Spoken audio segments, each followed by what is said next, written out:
The first most valuable trait I feel like you can learn is making yourself metaphorically bigger. Listen to how Taraji takes pride in herself. The legendary Taraji P. Henson, welcome!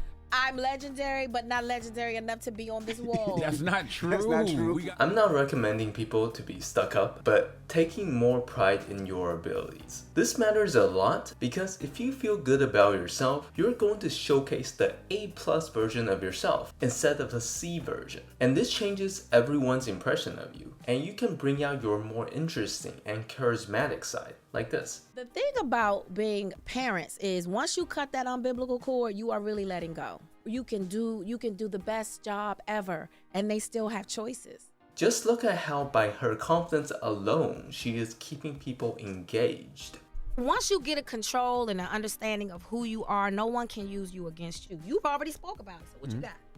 Now let me help you. Let me inspire you. If you like stuff like this, give us a like. Next is making people feel understood. If you can make people feel understood first, that's when they'll actually listen to you. A lot of people are only listening just to wait their turn, and they wonder why they're getting into so much arguments. Look at how she is very aware of everyone's perspective. Yes, the director was a male. Yes, the producers are men. They're fair. They're fair in their thinking.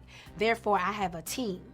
These are people that we can work together. If you want to learn how to connect with people and even complete strangers, this skill is a must. Next is indirect persuasion. And this is really explaining things in a way where people go like, that makes sense. Like this example here.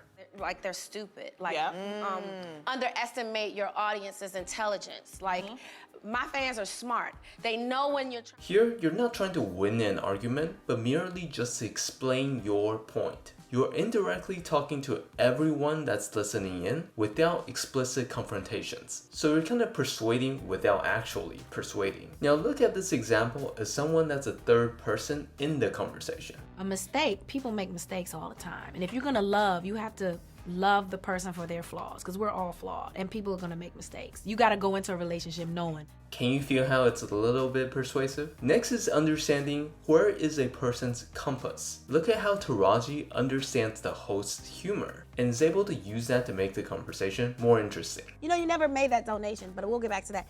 So anyway, but I'm on your show and I do everything you asked me to do. But that's okay, I'll get back to that. So anyway, so I did the foundation and I remember calling you. I was in Chicago and I said, hey. Compass is kind of like the direction of the person's life. When you know where that's pointing towards, you can decide, is that also where I want to go? This way, you can quickly surround yourself with people that actually align with your values and not those people that secretly want you to fail. Look at how she is able to play into his humor. Last audition was Yesterday, huh? You can tell me. Yeah, I know. I'm auditioning right now.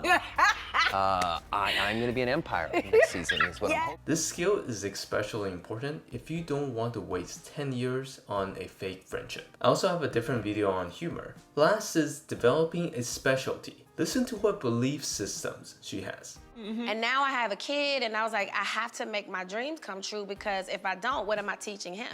Developing a specialty is a great social trait because it shows your personality. It's a great opener and it makes you memorable. And because of these things, in social settings like workplace, events, social gatherings, you just stand out more by default. This can be personalities, hobbies, beliefs, style, people skills. You just need a specialty. See how her cause is making her memorable.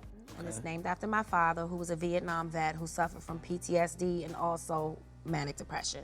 I started the foundation because when I was looking for a therapist for myself and my son, it was hard. But one thing I do want to mention is that make sure that this complements you and you're not overly identified with it, or else you'll get pigeonholed with it. Let me know what you think about these social traits, and I'll talk to you in my next video.